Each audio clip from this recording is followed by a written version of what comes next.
감사합니다. 계속해서 사도행전 말씀 15번째 말씀 전하도록 하겠습니다.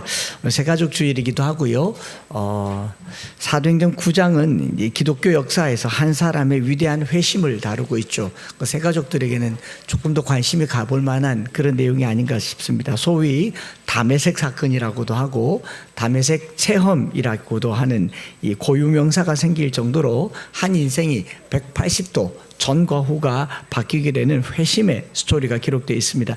이 사건을 계기로 사도행전의 남은 부분은 대부분 사도 바울과 관계된 내용으로 가득 차게 됩니다. 뿐만 아니라 사도 바울이라고 하는 이 사람은 이 사도행전 9장에서의 회심을 계기로 해서 이 바울이 쓴 모든 내용의 글들이 로마서, 롬, 고종, 고갈, 에필골, 살전, 사루, 디전, 디무, 디도서까지 빌로몬서까지 13권을 썼잖아요.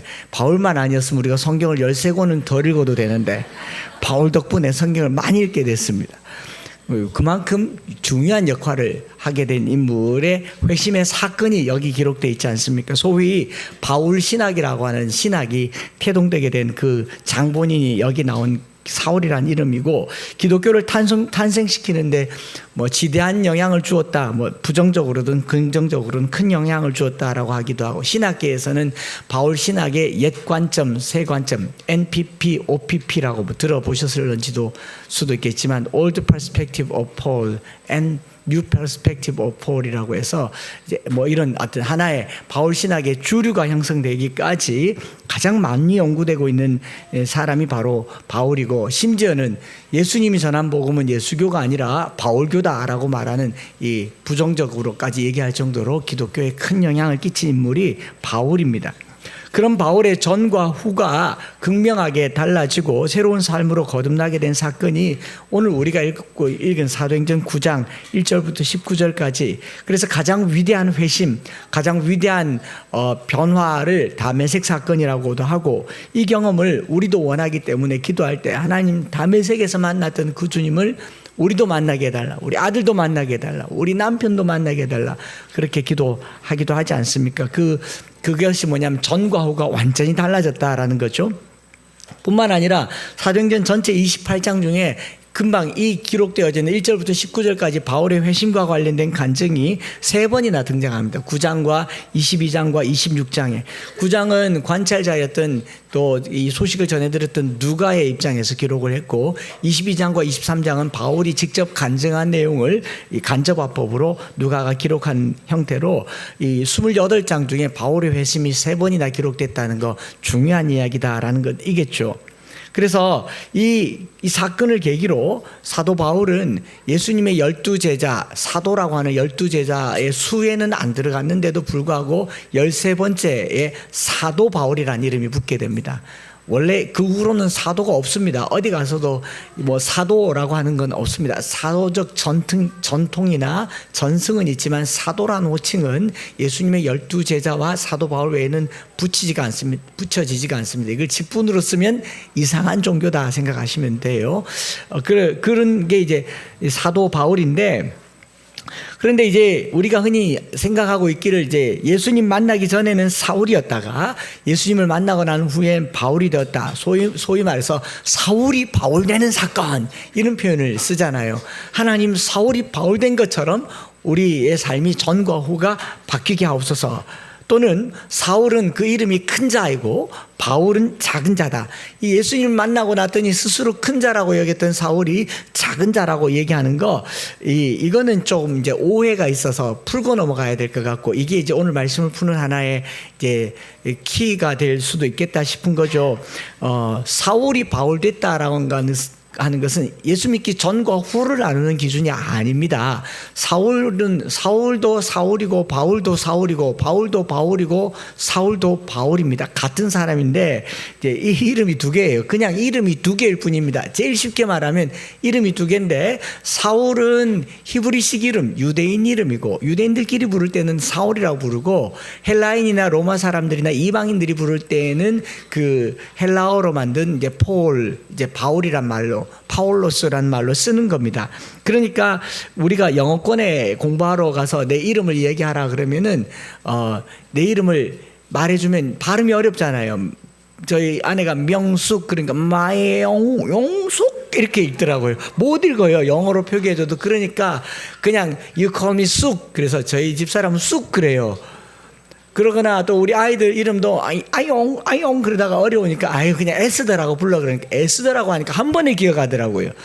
그런 것처럼 이방 나라에서 그들에게 불리기 쉬운 이름이 바울이고 또 원래 유대인이니까 사울로 이름을 지은 거 그런 이름인 거예요. 그래서 사울은 변화되기 전의 이름이고 바울은 변화되고 난 후의 이름이다라고 하는 건 오해입니다. 다만 바울이 이방인의 사도로 부름을 받았기 때문에 대체로 바울이라고 부르는 경우가 많다라는 거고 실제로 사울이라는 이름이 그 후로도 사울로도 불리고요.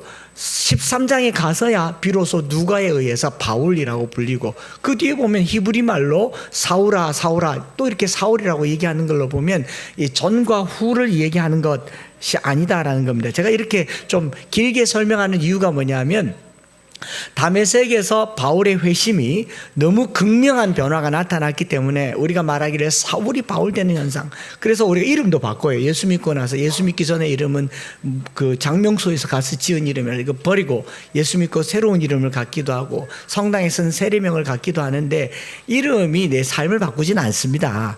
각오를 새롭게 할 수 있죠. 혹은 뭐 이전에 사기 전력이 있거나 또 세간에 드러내기 어려운 나를 좀 가리고 싶으면 이름 바꾸긴 하는데요. 그 이름이 바뀌었다고 삶이 바뀌진 않겠죠.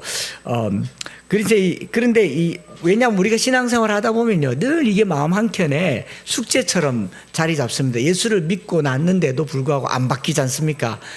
인생살이 좀 변화됐습니까? 전과 후가 극명하게 달라지기를 기대하는데 달라지질 않아요. 남편과 함께 교회를 왔는데 이 신앙생활을 하는데 집에서 하는 거 보면 똑같아요. 그러니까 한방 이 결정타가 필요하다는 거죠.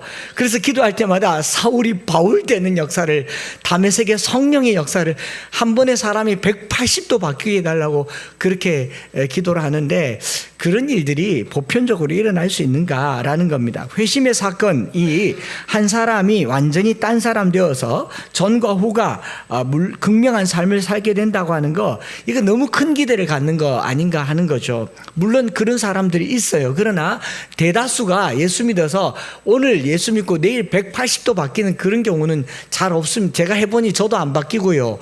여러분들도 안 바뀌고요. 사람이 안 바뀌어요.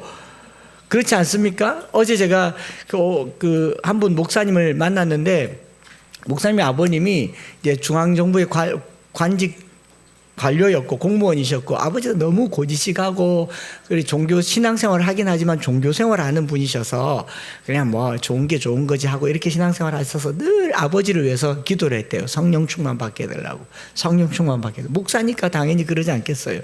아버님이 장로 된다고 하는데 마음 한켠에 반대하는 마음이 우리 아버지는 아니다. 내가 봐도 아니다. 성령 체험을 못 받았다. 그래가지고 이제 장모님이 목사 안수를 받는 데 가서 장모님께 그 행사장에서 장모님께 기도 요청을 했대요. 우리 아버지가 예전부터 방언 받기를 원하고 성령 받기를 원했다 그랬는데 이 장모님은 좀 기도를 많이 하시는 분이셔서 그래? 그럼 지금 하지 그러면서 목사 안수 받는 장소에서 준비실에서 장모님이 아버님을 앉히고 기도를 한번 합시다 그러면서 하나님 아무개에 하나님 손에 맡겨드립니다. 같이 기도합시다 하고 살짝 몸에 손을 대고 기도하고 갔어요. 근데 아버지가 그 시로부터 식이 끝날 때까지 그 준비실에서 기도를 했다는 겁니다. 또 방언으로.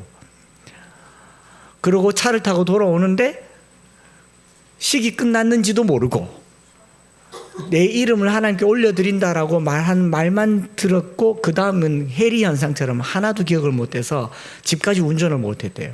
더 놀라운 거는 그 다음 날부터 새벽 기도를 가고 골프를 그렇게 좋아했는데 모든 골프채를 다 없애고 새벽 기도 가고 퇴근하면 아내 초등학교 교사님이신데 학교 앞에 가서 아내 기다렸다가 교회 가서 기도하고 말씀 보고 또 기도원에 가고 주말에는 기도원에 가고 그걸 몇 년 동안 하는데 나중에는 어머님이 지쳐서 고마우면 안 되나 변화되는 건 좋은데 너무 변해가지고 그런 변화도 있어요. 틀림없이 있습니다. 그러나 다 그렇게 될 수가 없다라는 거예요. 제가 말하는 거. 제가 잘하는 게 물타기 아닙니까? 여러분, 그렇게 되면 너무너무 좋겠지만 그런 일들이 모두에게 일어나지가 않더라라는 겁니다. 그래서 사울이 변화되어 바울 된 게 아니고요. 원래 사울이고 원래 바울이고 사울이 사울이고 바울이 바울이고 사울이 바울이고 바울이 사울이고 그냥 그래요. 그런데 아무튼 그렇다 할지라도 이제 사도행전 9장은 사도 바울의 극명한 회심인데, 이 완전한 회심을 일으키게 된 그 놀라운 사건, 빛, 음성, 눈의 비늘, 이런 것보다 그 안에 있는 내밀한 약간의 변화, 약간의 진동들을 들여다보는 게 저희들에게 훨씬 더 은혜가 되지 않을까 생각을 하는 겁니다. 예수 믿는 모든 사람들이 예수님 때문에 담의 세계 체험을 하는 건 좋지만 저도 그렇게 기도해요. 오늘 여기 왔다가 눈에 비늘이 확 씌어서 집에 못 가는 은혜가 있기를. 아멘이죠. 그런데 또 이 참 그 매일 교회 와서 기도하고 또 기도하고, 남편이 집에 가자 그러면 이제 좀 곤란하지 않겠습니까? 그래서 이제 이런 경험들이 있죠. 누군가 막 절에 가다가 갑자기 큰 빛이 비쳐서 교회로 오기도 하고, 이슬람 사원에 가다가 갑자기 운전대가 확 꺾여서 교회로 오기도 하고, 그런 경험이 있기는 하겠지만 모두가 다 동일한 경험을 하는 건 아니기 때문에 삶의 변화도 마찬가지입니다. 예수 믿는다고 180도로 탁 변하는 게 아니라는 거, 지독스럽게 안 바뀌잖아요. 여러분, 교회 와서나 지금 뭐 남편 아내들이 좀 고조 신앙생활 하는 것 같이 집에 가면 똑같지 않습니까? 저만 그렇습니까? 저는 똑같습니다.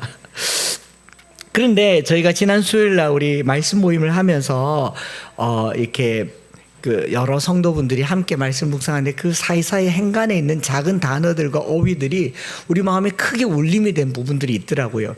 드라마틱한 변화가 아닌데 그 잔잔하게 흐르는 성령의 내밀한 역사가, 섬세함이 있었는데 그것들을 좀 소개를 하려고 하는 겁니다. 이 모든 일들이 다메섹으로 가는 길에서 일어난 일인데, 이 먼저 우리가 그 길에서 일어난 사도 바울의 이 사람의 한 사건, 9장에 등장하는 사도 바울, 사울이라고 하는 사람요, 1절에 주의 제자들에 대해 여전히 위협과 살기가 등등한 이 젊은이잖아요. 위협과 살기가 등등한, 아니 여전히 위협과 살기가 등등한이라고 표현되어 있는데, 7장에 사도 바울이 사울을 둘러싸고 있는 위협과 살기가 계속 들끓어서 8장으로 이제 공식적으로 허락을 얻어서 위협과 살기가 등등했다라고 얘기하잖아요. 아주 위험한 거죠.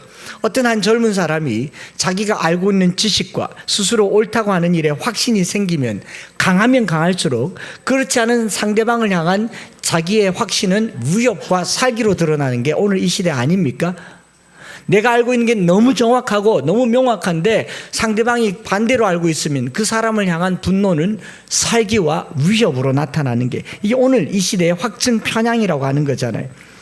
내가 옳다고 하는 일이 너무 확신하면요, 내게도 위험하지만 타인에게도 위험할 수 있다라는 게, 이게 위협과 살기가 여전히 등등하다. 누구든지 내가 옳다고 하는 이 레이더에 걸리기만 하면 가만두지 않겠다는 거예요.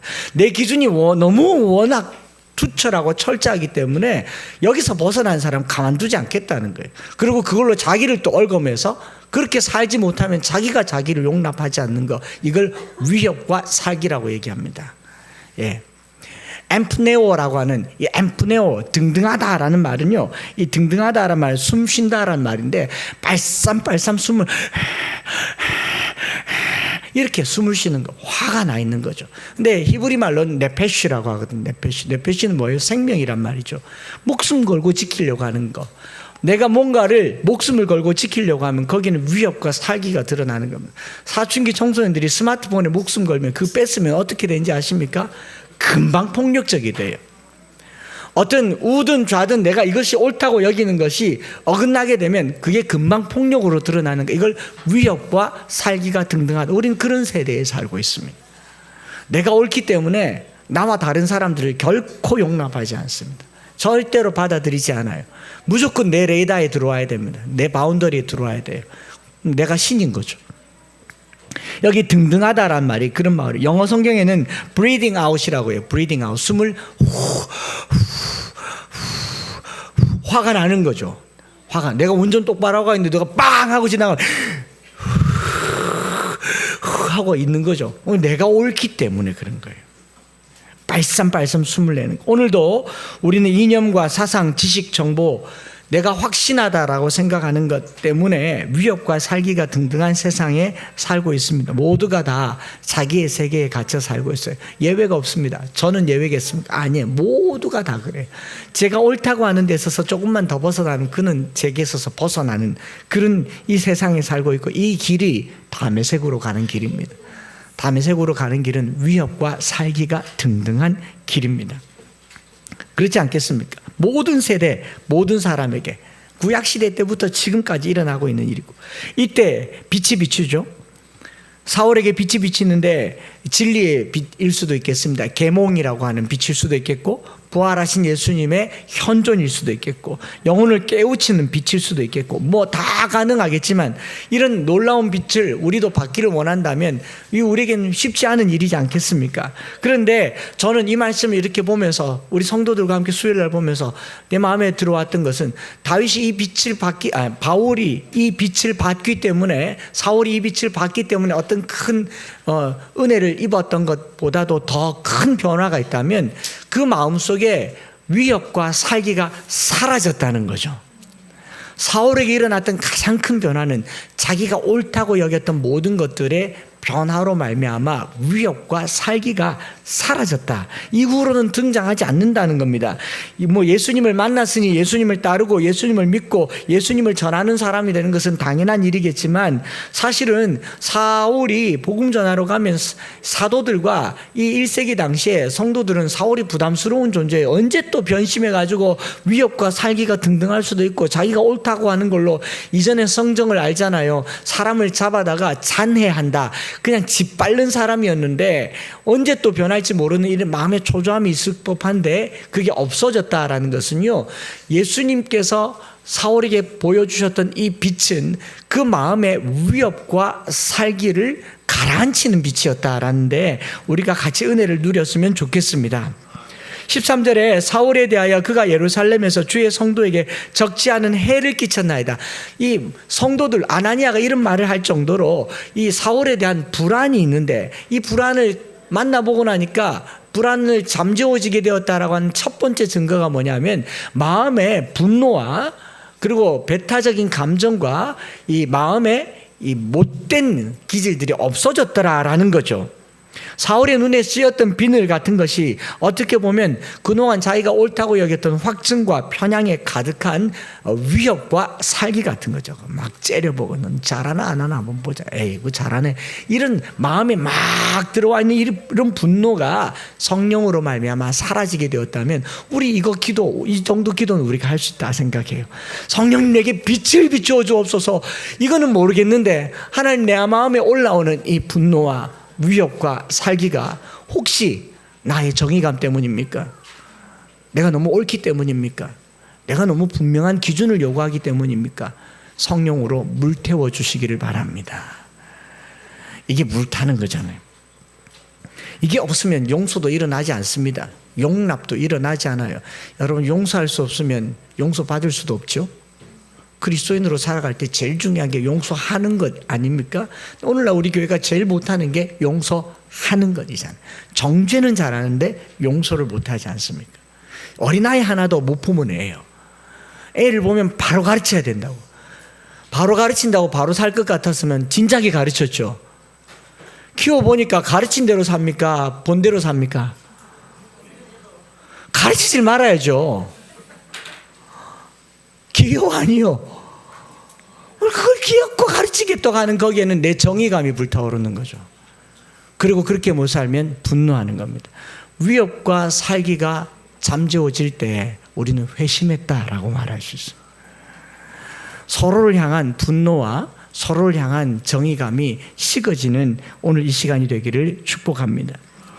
사울에게 다가간 예수님의 빛은 강력하고 두려움 넘치는 빛이었지만요, 여러분, 이 빛과 이 음성을 들어서 예수 믿었으면 사울 곁에 있던 사람들도 다 예수 믿었었을 텐데, 소리는 듣고 빛은 보지 못했다고 한다거나 빛은 보고 소리를 듣지 못했다고 했다거나, 어쨌든 그 현장에서 그 기이한 현상을 본 사람들은 사울 주변에 있던 사람들인데, 나중에 천국 가면 한번 물어보세요. 사울 스님 그때 곁에 있던 사람들은 의외됐습니까? 저는 이 기적을 본다고 사람이 바뀌는 게 아니고요. 이 기적이 내 마음에 일으킨 어떤 모종의 변화가 있는데 살기와 위협을 거두어 가셨다라는 겁니다. 예수 믿고 나서 나타난 제일 첫 번째 변화가 뭐냐면 화가 안 나지는 않겠지만 덜 날 것이고, 화가 안 나지는 않겠지만 더디 날 것이고. 제가 성경 암송 학교 할 때 고린도전서 13장 하면서 사랑은 오래 참고 얘기하면서 나무늘보 얘기를 했더니 초등학교 4학년짜리 아이가 그게 너무 감동이 돼서 인형만 사면 나무늘보를 산대요. 그리고 그걸 저희 교회에 가져왔어요. 사모님 거, 목사님 거 몇 개를 가지고 왔어요. 그리고 이번에 여름에 가족 캠프 때 오신 분들에게 나무늘보를 다 선물하고 싶대요. 그 초등학생들에게, 학생에게 인사이트가 너무 깊었던 겁니다. 여러분, 나무늘보는요, 치명적인 무기를 가지고 있어요. 그 발톱이 얼마나 날카로운지 거기 걸리면 살아남을 수가 없어요.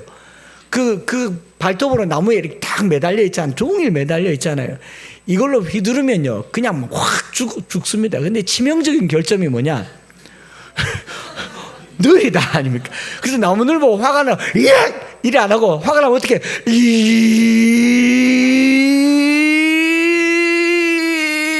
화가 다 식어부는 거죠. 그리고 화를 어떻게 내냐? 화는 내요. 발톱을 뾰족하게 내시라고요. 뾰족하게 발톱을 내긴 내니 위협과 살기가 나오긴 나오는데 등등하진 않아요. 위협과 살기가 등신 같아요. 화가 나는데 화가 난다. 그럼 끝. 얼마나 좋겠어요. 예수 믿고 나타난 특징이 이 분노가 가라앉아지는 거. 오래 참는다, 사랑이 오래 참는다라는 마크로스메오라는 말은 slow to anger, slow to boil이란 말입니다. 화가 나는데 느리게 화를 내고, 화를 안 내진 않아요. 끓는데 느리게 끓어요.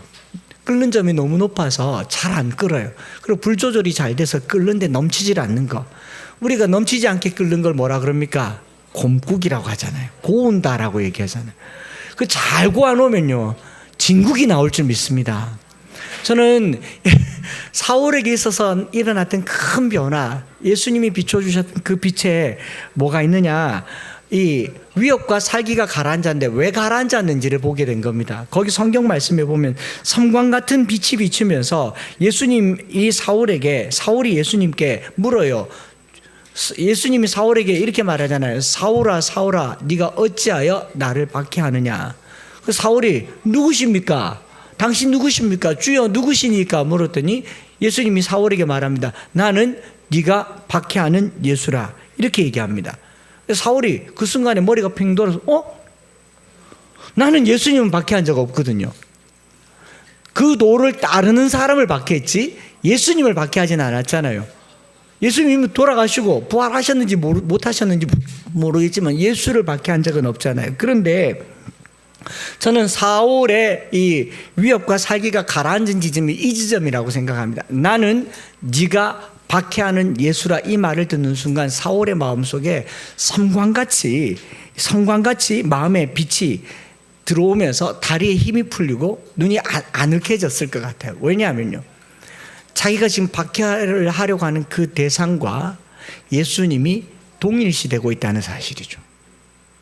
지금 예수님은 박해를 하려고 하는 사울을 말리려고 하는 게 아니라 박해받는 사람들을 보호하고 있는 것 같은 그런 느낌을 본인이 받게 되는 겁니다.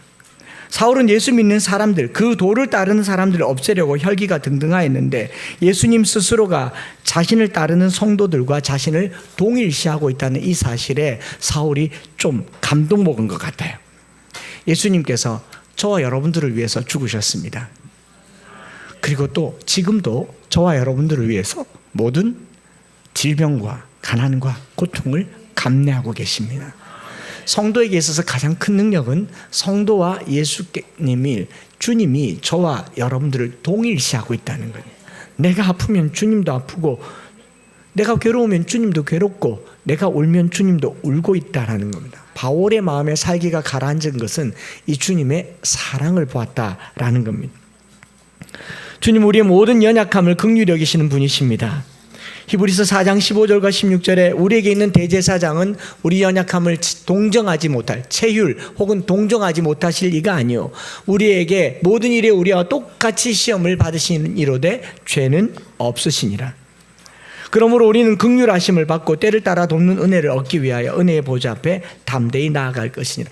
여러분, 예수 믿고 사람이 회심하는 것은요, 은사체험, 병나음, 물질의 부요함, 하늘의 복 때문이 아니라 우리를 사랑하시고 우리와 자기를 동일시 여기시는 주님의 사랑 때문인 줄 믿습니다. 여러분, 은사 체험하는 거, 병 낫는 거, 물질의 부요함 주는 거요, 이방신들도 다 할 수 있어요. 근데 이방신들이 다 할 수 있는데 유일하게 못하는 거는 자기 목숨을 내어주는 일은 못해요. 우리 주님은 자기 목숨을 우리에게 내어주시고 우리 모든 연약함을 짊어주신 분이 주님이십니다. 사도 바울이 놀랬던 것은요, 자기가 끔찍히 사랑하고 자기를 이렇게 사랑하고 끔찍히 목숨을 내어준 신을 만난 적이 없었습니다. 바울이 붙들었던 율법은 하나님이 두려운 신이었어요. 복과 저주를 두고 복을 주기도 하고 저주를 주기도 하지만 저주를 받아본 이 사울에게 있어서는 율법을 지키는 것이 두려움이었습니다. 오늘날 교회에서 신앙생활하는 게 다 저주받을까봐, 지옥 갈까봐, 지옥 백성 되지 않으려고 교회 다니는, 여기는 온전한 율법주의가 자리 잡고 있는 거죠. 그 지옥 백성들에게 자기 목숨을 내어주시고 우리를 사랑하신 분이 예수님이십니다. 그 예수를 믿으라고 하는 거예요. 그러니 오늘 우린 예수를 믿으면서도 온갖 행동에 율법적 규칙에 매여져 살고 있는 거지 않겠습니까? 바울은 그래서 거기 충격받은 겁니다. 내가 그동안 만나왔던 신과 다른 분이다 라는 거죠. 서신 곳곳에서 그래서 바울은 사랑을 그 서신의 결론으로 만들어가고 있죠. 바울은 예수님을 따라 3년간 제자훈련을 받은 것도 아닙니다. 공생의 기간 동안 예수님을 경험한 것도 아닙니다. 어쩌면 여기서 처음 예수님을 인격적으로 만났을 수 있을 겁니다. 단 한 번의 만남에서 바울이 느낀 예수님은요, 사랑이셨습니다. 고통당하는 자기 백성을 그냥 두지 않으시는 주님을 바울은 경험하게 된 겁니다. 예수님의 죽으심과 부활도 멋지지만 자기 백성을 끔찍히 사랑하시는 이 예수님을 저와 여러분들이 늘 경험하고 만나고 이 주님과 동행하기를 축복합니다. 네가 왜 나를 박해하느냐? 나는 네가 박해하는 예수다. 그리스도의 십자가는 오늘도 우리에게 우리의 모든 고통과 연약함을 짊어지시는 분이신 줄 믿습니다. 스데반을 죽인 후에 여전히 살기가 등등했던 이 대제사장에게 허락을 받아서 박해하려고 했던 이 바울의 살기와 위협을 내려놓는 지점이죠. 예수님이 잡히시던 날 밤에 로마 군사들이 왔을 때에 베드로가 칼을 뽑아들고 대제사장의 종 말고를 베었을 때 그 긴박한 순간에 주님이 베드로의 손에 칼을 내려놓고 말고의 귀를 붙여주신 분이 주님이세요. 우리 마음의 칼을 내려놓고 손에 돌을 내려놓고 마음의 위협과 살기를 내려놓는 지점이 예수님을 인격적으로 만나는 지점인 줄 믿습니다. 그래서 장기려 박사님은 예수 믿는다는 것은 바보 된다는 거다. 예수 믿어서 똑바르고 똑똑하고 투철하고 그거는 세상 사람들이나 하는 거고, 하늘의 지혜는요 똑똑함에 있지 않습니다. 세상에 미련한 것으로 강한 것을 두렵게 하시는 우리 하나님이신 줄 믿습니다. 그래서 바울이 다메섹으로 가는 길은 위협과 살기가 가득한 길이었지만 위협과 살기를 내려놓게 되었다라는 점에서 의미 있는 길이 된 줄 믿습니다. 오늘 우리 이 길 걸어 다니는 저와 여러분들 되시길 바랍니다. 엠마오 교회만 왔다 가면 사람이 살기가 사라지고 사람이 너덜너덜해지길 바랍니다. 무슨 말인지 알겠죠? 교회 오기 전에는 똑바로 살아, 이 길 살아, 인간이 되게 시간 똑바로 지키고 안 돼! 가다가 예배 맞잖아. 괜찮다 막 그러면 됐지. 주님도 괜찮다 하는데 내가 어쩌겠노.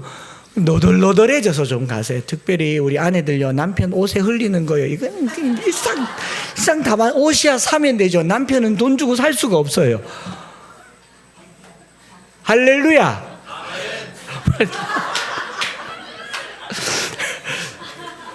봐주세요. 위협과 살기를 내려놓고 두 번째로 다메섹 가는 길은요, 사울이 다메섹으로 가는 길은 결박할 권세를 가진 길이었습니다. 제사장에게 결박할 권세를 가졌는데, 제가 사울이 변했던 이 변화를 보면서 제 발로 가던 길에서 빛을 보고 제 발로 못 가고 손에 끌려가게 됐잖아요. 뿐만 아니라 이 사건을 계기로 바울은 박해하는 자가 아니라 박해를 받는 자가 됐죠. 9장 2절에 보면 다메섹 여러 회당에 가져갈 공문을 청하니 이는 만일 그 도를 따르는 사람을 만나면 남녀를 막론하고 결박하여 예루살렘으로 잡아오려 함이라. 결박하여 잡아올 권세, 결박할 권세를 가졌어요. 내 손에 어떤 힘이 있었다라는 겁니다. 9장 14절에도 여기서도 주의 이름을 부르는 모든 사람을 결박할 권한을 대제사장들에게 받았나이다. 바울의 손에 힘이 있었는데 바울이 예수님을 만나는 순간 이 결박할 권세가 풀려버렸다는 게 변화인 겁니다. 이 데오라고 하는 이 결박이라는 말을 조금 더 찾아보고 제가 깜짝 놀랐던 건 뭐냐면 마음에 막 울림이 왔어요. 마태복음 16장에 예수님이 베드로에게 너는 나를 누구라 하느냐, 주는 그리스도이시오 살아계신 하나님의 아들이신다. 바울은 시몬아 네가 복이 있도다 라고 말한 다음에 쭉 얘기하고 내가 천국 열쇠를 내게 주리니 네가 땅에서 무엇이든지 매면 하늘에서도 매일 것이요 땅에서 무엇이든지 풀면 하늘에서도 풀리리라. 천국 열쇠를 줬는데 땅에서 맨다라고 하는 이 맨다라는 말이 결박이라는 단어입니다. 데오예요. 사울은 그 도를 따른 사람을 결박할 권세를 가졌지만 풀 권세를 못 가졌어요. 여러분, 예수 믿는다고 하는 것은 누군가를 결박할 힘을 갖는 게 아니라 풀어줄 권세를 가진 줄 믿습니다. 그래서 주님께서 우리에게 주신 이 천국 열쇠는요, 내가 땅에서 풀어주면 천국에서 풀리는 놀라운 권세인 줄 믿습니다. 그래서 예수님께서 우리에게 진리가 너희를 자유케 하리라고 얘기했잖아요. 하나님은 자기 백성이 이 땅에서 누구에게도 결박당하기를 원하지 않습니다. 애굽의 결박에서부터 풀어내신 하나님께서 저와 여러분들은 모든 구속으로부터 풀어내려고 주신 열쇠가 천국 열쇠인 줄 믿습니다.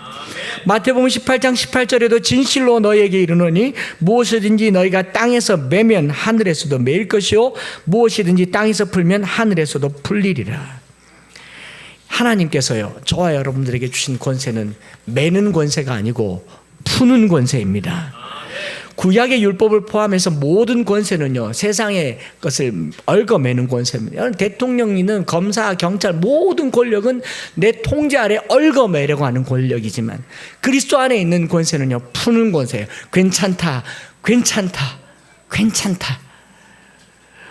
우리가 세상의 지식과 정보와 권세는요, 다 우리를 결박합니다. 여기 안에 가둬두려고 합니다. 그런데요, 결박을 풀어주는 것이 복음입니다. 이사야 58장 6절에 내가 기뻐하는 금식은 흉악의 결박을 풀어주며 멍에의 줄을 끌어주며 압제당하는 자를 자유케 하며 모든 멍에를 꺾는 것이 아니겠느냐. 주님께서 우리에게 주신 천국 복음은요, 풀어주는 겁니다. 세상은요, 서로 결박하려고 해요. 남편이 아내를 결박하려고 하고 아내가 남편을 결박하고 부모가 자녀를 결박하려고 합니다. 요즘식으로 표현하면 이걸 가스라이팅이라고 합니다. 아닙니까? 강하게 결박하는 걸 가스라이팅이지만 크고 작게 우리는 규칙을 만들어 놓고 그 규칙 안에 만들어 두려고 합니다. 제가 저희 교회에서 제일 안 하는 게 뭐였습니까? 룰 안 만드는 거 있지 않습니까? 뭐 정관도 필요하고 뭐도 필요하겠지만 마음대로 하세요. 여러분 자유지 않습니까? 여기서 모든 것이 다 가는데 다치지만 마세요. 그게 중요하지 않습니까? 뭘 조직을 만들어서 대표를 세우고 뭘 세우고 안 해왔지 않습니까? 앞으로도 그렇게 될 겁니다.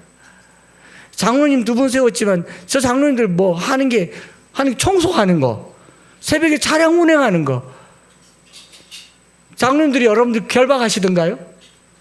여기 오세요. 똑바로 앉으세요. 그러던가요? 아무도 구속하지 않습니다.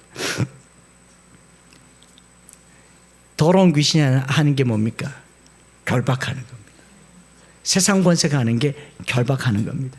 그리스도의 권세는 모든 묶음과 결박을 풀어내는 것입니다. 사도 바울이 바울되는 것은 자기가 가졌던 이 권세가 묶는 권세라는 것을 알았으나 예수를 만나고 나서 푸는 권세를 받은 줄 믿습니다. 저와 여러분들이 예수 믿으면서요, 가장 큰 것은요, 인터뷰하면서도 봤는데 신앙생활이 저렇게 즐거울 수 있구나 하는 거. 시키지도 않았는데 뭐 화원을 하루에 몇 번씩 왔다 갔다 해요. 저 그 톨비를 헌금으로 내라 했으면 건축도 했겠구만. 시키지 않았는데 자꾸 교회를 와요. 너무 오지는 마세요. 넘어오시고 너무 자주 오지는 마시고. 사울의 모든 권세는 결박할 권세였는데 예수님의 권세는 결박을 풀 권세였습니다. 여러분 신앙생활하면서요, 엠마오 교회가 여러분들에게 뭔가 결박된다 생각하거든 좀 쉬어보세요. 이렇게 조절해야죠. 뭐 내가 교회 안 가면 결박당하는 것 같거든 좀 쉬어보세요. 내가 왜 교회 다녀야 되는지 스스로 판단하세요. PC방 가락해서 갑니까? PC방만도 못한 골프장 가라 해서 갑니까? 그 가기 전날 못 일어날까봐 옷 다 입고 골프채 들고 끄남고 자는 게 골프장이라 하는데 교회를 오고 싶어서 와야 될 거 아닙니까? 누구도 결박당하지 않은 그 자유를 누리시기를 축복합니다. 제가 예전에 저쪽 건물에 있을 때 그 여름 특별 가족 예배 드릴 때 나사로 선거 갈 때 그때가 제게 제일 은혜를 받았을 때입니다. 돌문을 굴러놓고 나사로야 나오라, 나사로야 나오라 그랬는데 이쪽에서 툭 튀어나오니까 사람이 우와 했잖아요. 그때 제가 뭐 들고 있었는지 보셨죠?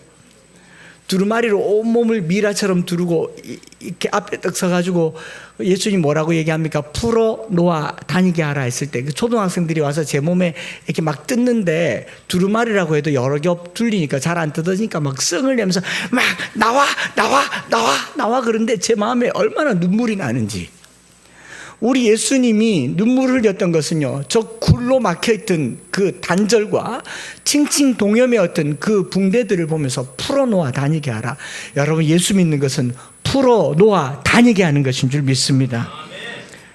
그래서 그게 우리의 신앙인 거예요. 그게 우리 신앙. 마태복음 16장 19절 다시 읽습니다. 내가 천국 열쇠를 내게 주리니 네가 땅에서 무엇이든지 매면 하늘에서도 매일 것이요 땅에서 무엇이든지 풀면 하늘에서도 풀리리라.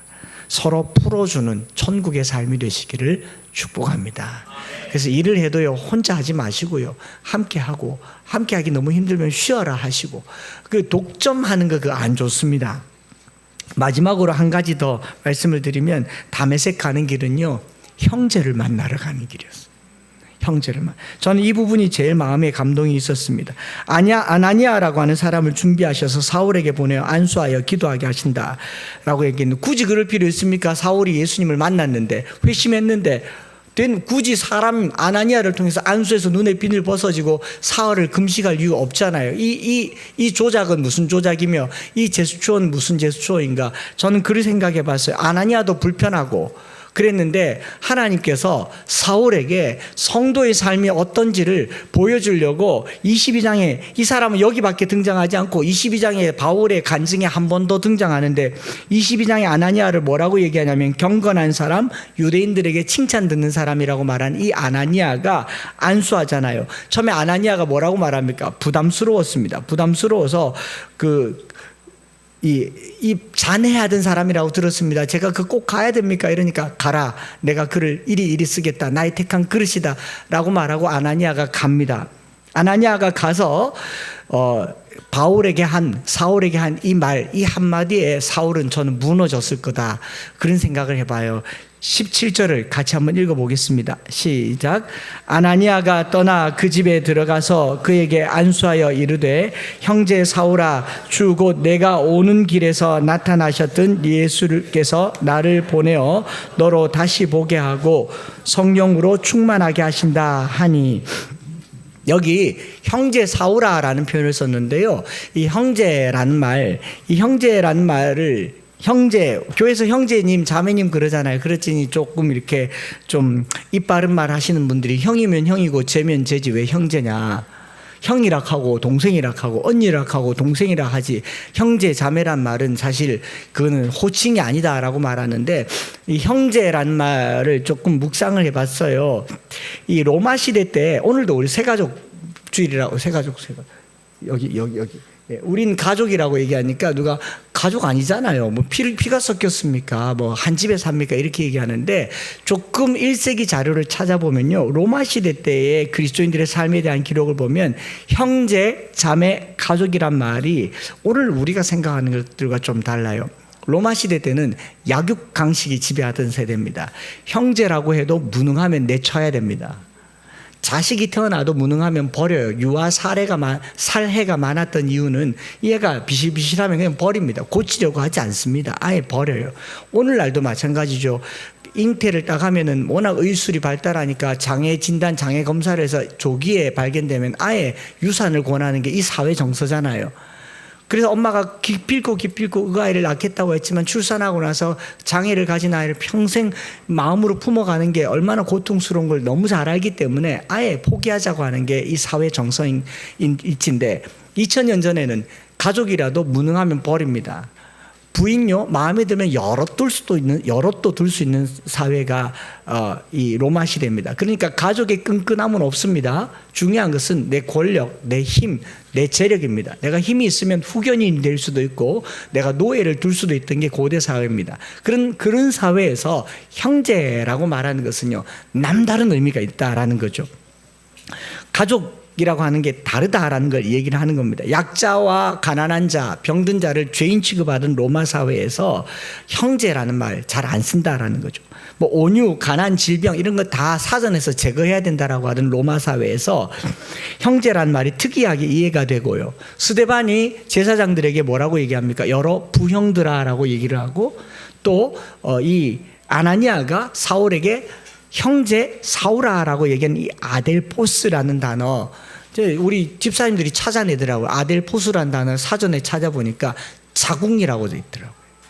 사전에 첫 번째 뜻이 자궁, 라함이라고, 히브리 말로는 라함이라고 하는데 이 자궁이란 말은 뭐 액면 그대로죠. 어머니의 한 자궁에서 태어났으니까 형제겠죠. 그런데 히브리어로 라함이라는 단어를 찾아보면요 다른 뜻입니다. 태에서 낳기 때문에 긍휼함을 입었다라는 뜻이에요. 불쌍히 여긴다라는 말입니다. 우리 엄마가 아이를 태에 거두면 어떻습니까? 불쌍히 여겨요. 긍휼히 여겨요. 잉태를 하면 뭐든 먹고 싶은 게 가합니다.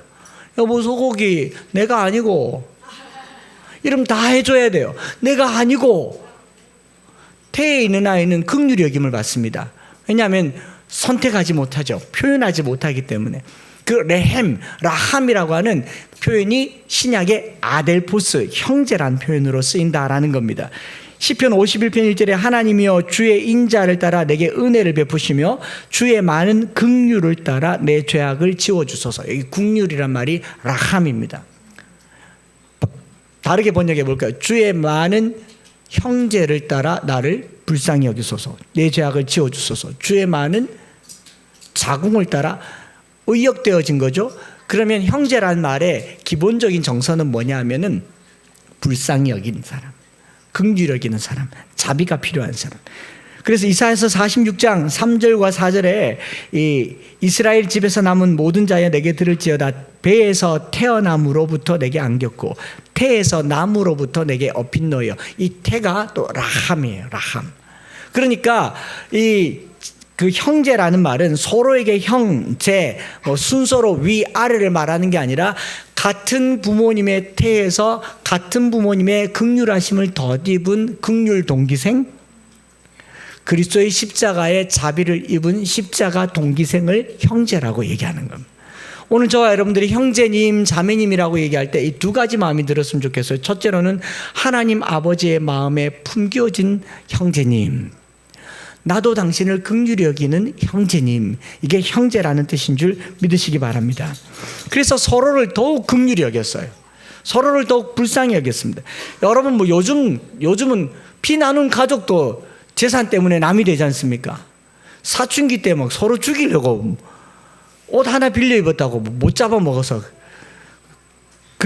그런 형제하고 다르단 말이에요.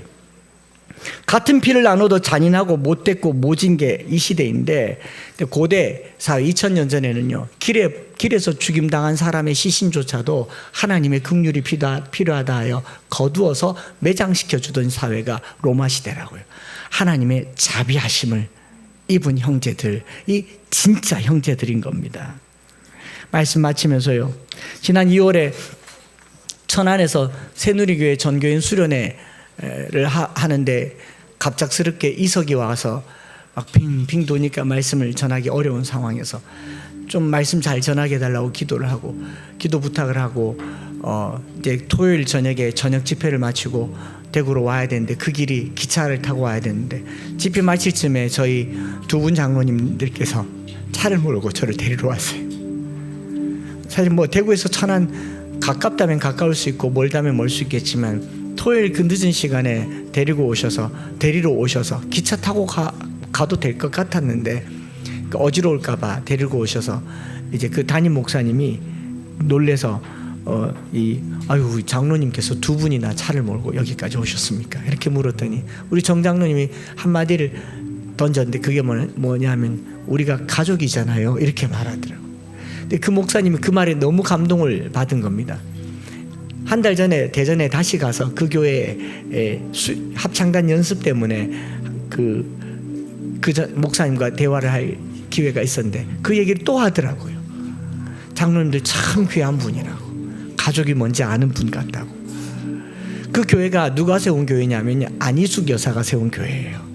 그리스도 안에 가족이 무엇인지 잘 아는 공동체로서는 저희들의 이런 교제를 귀히 여겼다라는 것을 제가 보면서요, 사울의 회심을 확인하려고 아나니아가 간 게 아니라 사울에게 아나니아의 그 한 소리, 형제 사울아, 이 말 들으려고 아나니아를 보낸 것 같습니다. 안수한 것보다 더 큰 은혜가 있다면 형제 사울아였어요. 너 하나님의 자비하심을 입은 사울아, 하나님의 긍휼하심을 입은 사울아, 하나님의 태에 안기워진 너 사울아. 여러분, 오늘 새가족 주일이라고 했는데 가족이요? 누가 가족입니까? 뭐가 가족입니까? 그리스도 안에 품은 자들은 다 가족입니다. 불쌍히 여김받는 사람은 다 가족입니다. 하나님이 사랑이시라는 사실과 우리가 세상에 잘못된 정보 속에 묶여있는 모든 묶음을 풀어내는 것이 복음이라는 사실과 우리가 그리스도의 자비하심을, 긍휼하심을 덧입는 사람이라는 사실이 오늘 저와 여러분을 사랑에 이르게 할 줄 믿습니다. 우리 아이들이 셋째 주 되니까 이번 주에는 무슨 마술 할래요? 이렇게 얘기하고, 그 마술 그런 거 자꾸 기대하면 안 돼요. 우리 하나님은 사랑이십니다. 사랑을 많이 받으시기를 축복합니다. 하나님은 사랑이십니다. 사랑을 받아야 사랑이 내 머리에서부터 꽃이 피지 않겠습니까? 이 찬양 드리면서 오늘 영상을 하느라 시간이 좀 갔지만 지금 서 있는 이곳에서 높임을 받으소서. 내가 밟는 땅 주님의 땅이니, 이 찬양 드릴 텐데요, 너를 통하여, 너의 입술을 통하여 주의 이름이 높임 받을 때 우리가 사랑받은 자녀들이며 긍휼함을 입은 자녀들이며 서로의 결박을 풀어주는 하나님의 백성들이라는 것을 마음껏 누리는 한 주가 되시기를 축복합니다.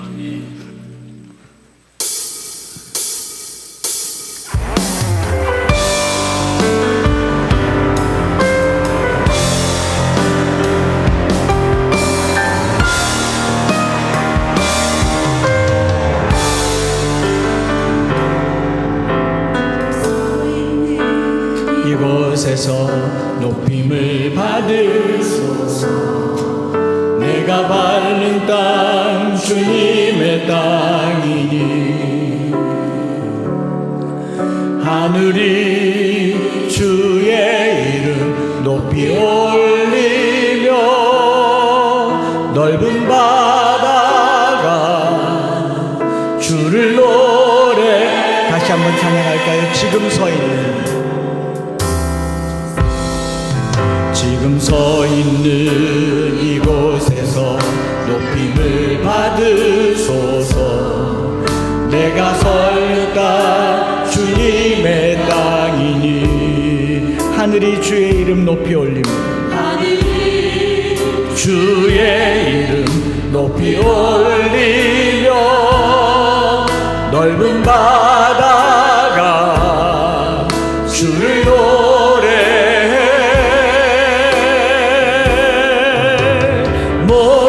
만물 주를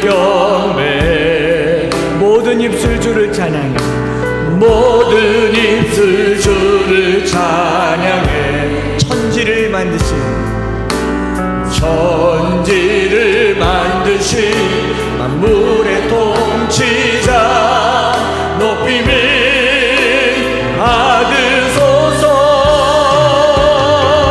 내 평생에 주의 이름 높이며 어느 곳에서든지 주님을 예배하리라.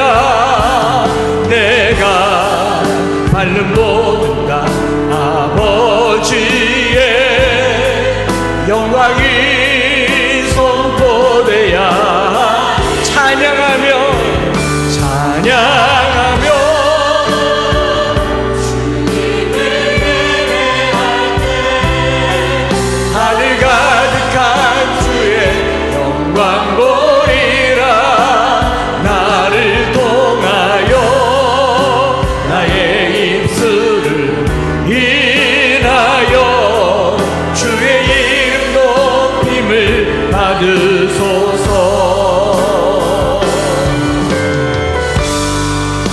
우리가 교회 올 때마다 바울이 다메섹에서 경험했던 큰 빛은 아닐지라도 사랑을 경험할 수 있기를 원합니다. 우리가 우리 마음에 있는 모든 묶음을 내려놓는 자유를 누릴 수 있기를 원합니다. 우리가 그리스도 안에서 한 태에서 난 것처럼 하나님의 자비하심을, 긍휼하심을 덧입는 그런 교회 생활 될 수 있도록 우리 같이 한 번 더 찬양 드리겠습니다. 지금 서 있는 이곳에서 높임을 받으소서. 내가 밟는 땅 주님의 땅이니 하늘이 주의 이름 높이 올리며 주의 이름 높이 올림. 넓은 바다가 주를 노래해. 모든 만물 주를 경배. 모든 입술 주를 찬양해. 모든 입술 주를 찬양해. 천지를 만드신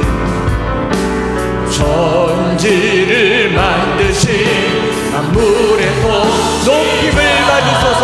높임을 받으소서. 내 평생에 주의 이름 높이며 어느 곳에서든지 주님을 예배하리라. 내가 밟는 곳 아버지의 영광이 선포되야 찬양하며 주님을 예배할 때 하늘 가득한 주의 영광 보리라. 나의 입술을 통하여 인하여 주의 이름으로 다시 한번 찬양할 때 내 평생에 주의 이름 높이며 어느 곳에서든지 주님을 예배하리라. 내가 밟는 모든 것 아버지 영광이 선포되야리. 찬양하며 주의 이름 높일 때 하늘 가득한 주의 영광 보리라. 나를 통하여 나의 입술을 인하여 너를 통하여 너의 입술을 인하여 서로 좀 축복하겠습니다. 너를 통하여 너의 입술을 인하여 주의 이름 높임을 받으소서. 시간이 좀 갔지만 한 가지만 함께 기도하면 좋겠는 게요. 제가 그 1세기 로마의 자료를 보니까 그렇더라고요. 여러분, 사도 바울과 같은 하늘의 빛은 비치지 않았는데 1세기 로마의 복음이 어떻게 전해졌는가? 예수를 믿는 사람들을 통해서 전해졌대요. 오늘 우리가 이 교회에 오는 사람들이 바울이 다메섹에서 경험한 그 빛은 보지 못할지 몰라도 그 사랑은 느끼게 해줄 수 있을 줄 믿습니다. 바울이 다메섹에서 경험했던 그 결박할 권세들을 풀어놓는 자유를 경험해 줄 수가 있을 줄 믿습니다. 위협과 사기를 풀어놓는 공동체가 되게 하여 주옵소서. 서로의 결박을 풀어주는 공동체가 되게 하여 주옵소서. 서로에게 한 태에서 난 것처럼 긍휼과 자비로 가득한 공동체가 되게 하여 주옵소서. 우리가 사랑하면 할 수 있는 일이고 사랑해야 복음이 전해지는 일이 아니겠습니까? 우리가 한 주간 보내면서요, 그 경험으로 내 삶이 복음이 되게 해달라고 우리 시간 말씀 붙들고 주여 한번 부르짖고 기도하겠습니다. 주여, 하나님 아버지, 다메섹에 가는 그 길에 위협과 살기를 내려놓고 주님의 사랑을 알게 하여 주옵소서. 나는 네가 박해하는 예수라, 이 말 한마디에 마음이 녹아내린 것처럼 하나님, 오늘 우리 안에 우리와 동일시하시는 주님의 그 사랑을, 우리를 아끼고 사랑하시는 주님의 그 사랑을 봄에 위협과 살기가 내려놓아지게 하여 주옵소서. 아버지 하나님, 우리가 박해할 권력을, 결박할 권세를 가졌지만 아버지 하나님, 이제는 그 권세를 내려놓고 결박을 풀어주고 땅에서 풀면 하늘에서도 풀리리라, 땅에서 풀어주는 공동체가 되기를 원합니다. 아버지 하나님, 오늘 우리가 주님 앞에 결박을 풀어주는 공동체가 되기를 원합니다. 주님, 찬양하며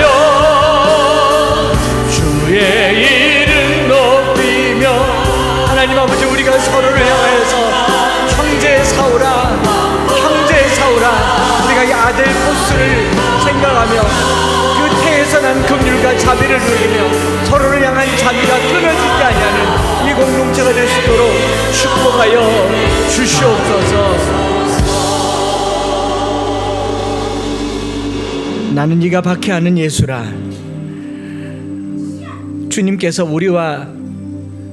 우리의 삶을 당신의 삶과 동일시하는 그 한마디처럼 오늘 우리가 서로를 바라볼 때 주님 바라보듯이 또 주님이 저를 끔찍히 사랑하고 아낀다는 것을 기억하게 하여 주시옵소서.